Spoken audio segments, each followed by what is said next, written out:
The rain fell in relentless sheets as Emily Carter drove down the narrow, winding road that led to her new home. The old Victorian house loomed ahead, its silhouette barely visible through the storm. She had inherited the house from her late aunt, a woman she had barely known.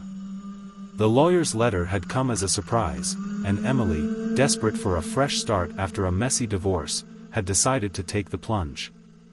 The house was as imposing as it was beautiful, with its intricate woodwork and towering spires. But as Emily stepped inside, she couldn't shake the feeling that the house was watching her. The air was thick with the scent of mildew and something else, something she couldn't quite place. She spent the first night unpacking, the storm raging outside. The house creaked and groaned, the wind howling through the cracks in the windows. As she lay in bed, trying to sleep, she heard it, a faint whisper, barely audible over the storm. She sat up, her heart pounding. The whisper came again, this time clearer, as if someone was standing right beside her. "Welcome home, Emily." The next morning, Emily decided to explore the house. It was even larger than she had imagined, with rooms that seemed to go on forever. She found herself in the library, a room filled with dusty tomes and ancient manuscripts.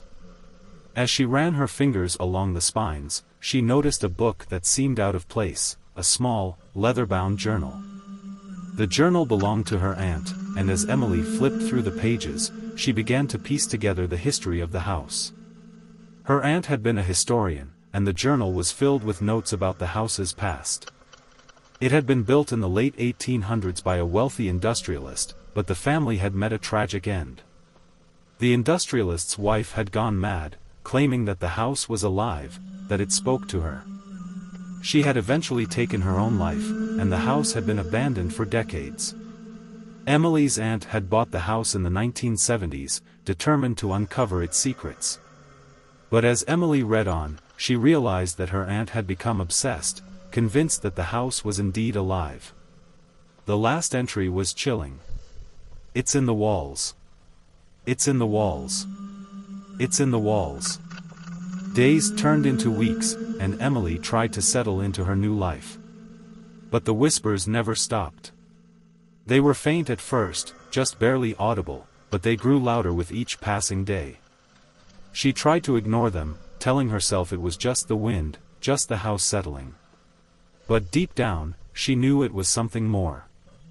One night, unable to sleep, she decided to investigate.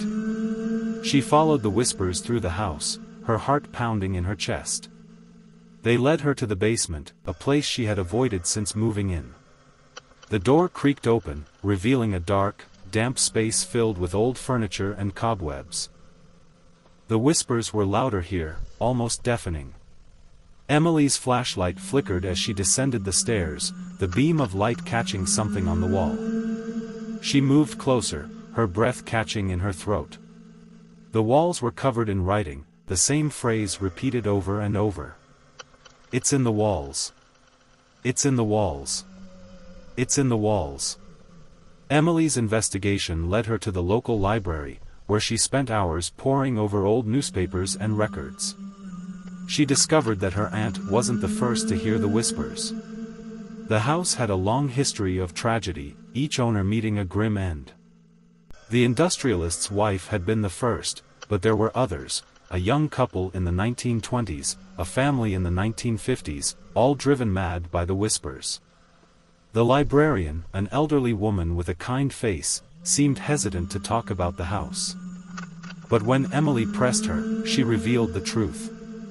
The house had been built on land that was once sacred to the local Native American tribe. They had warned the industrialist not to build there, but he had ignored them.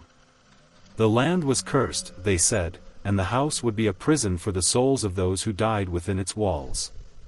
Emily felt a chill run down her spine. The whispers weren't just in her head, they were the voices of the dead, trapped in the walls, desperate to escape. Emily knew she had to leave the house, but something kept her there. The whispers grew louder, more insistent, until she could no longer tell where they ended and her own thoughts began.